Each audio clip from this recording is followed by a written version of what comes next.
तुम्ही सांगणार आहे बाया काही स्त्रिया माझ्यासारख्या नवऱ्याचा मार का खातात आणि फक्त त्याच स्त्रिया मार खातात नवऱ्याचा. कोणत्या स्त्रिया मार खातात हा व्हिडिओ लास्टपर्यंत बघा. नमस्कार मंडळी, कशा आहात तुम्ही सर्वजण? आशा आहे सर्व ठीकच असताना मी पण मस्त मजेत आहे. तर खूपच दिवसांनी लॉंग व्हिडिओ टाकते मी. हा लॉंग व्हिडिओ म्हणजे खरंच 3-4 महिन्यापासून फक्त रील्स टाकते. लॉंग व्हिडिओ काय टाकलाच नाही. चला तर म्हटलं शांत मनाने आज तुम्हाला बोलते काही पर्सनल, की मार खाणाऱ्या स्त्रिया, नवऱ्याचा बदा मार खाणाऱ्या, संध्याकाळी आला पिऊन की मारतोच तो.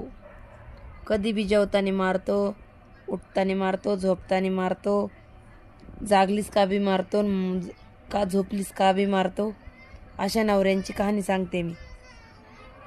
सत्य घटनावर आधारितच समजा नाही आहेच. उभा केलं तरी चालेल तिथं मला, कारण की तिथं उभी मीच आहे.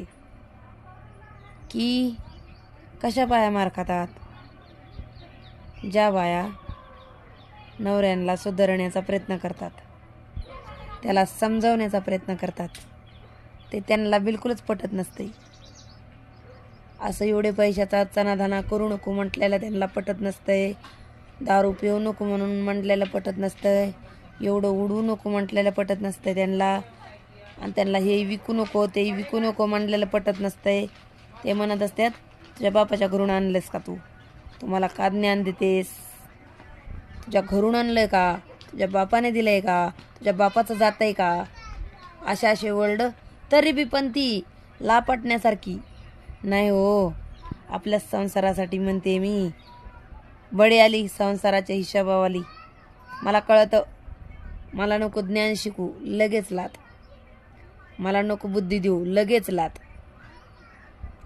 तरी पण रडायचं, पडायचं, थोडं उठायचं, स्वयंपाक पाणी करायचा, खाताना लगेच ह्याच्यात मीठ कमी, ह्याच्यात काही नको कमी, लगेच कटकट. तुला काहीच जमत नाही, तुला कामच काय असतंय, तुला काय असतंय, झालं सुरू भांडण. अहो फेकू नका हो, अन्न वाटोळं करू नका हो. तरी त्याला अवघडच. आलीच का तिथंच अजून? तुझ्या बापाने आणलंय का? प्रत्येक गोष्टीत बाप माय तुझ्या बापाच्या घरचं आहे का? अशा लोकांसाठी परत दिवस लय वाईट येतात बरं का. त्यांना पळायला भूमी बी कमी पडते आणि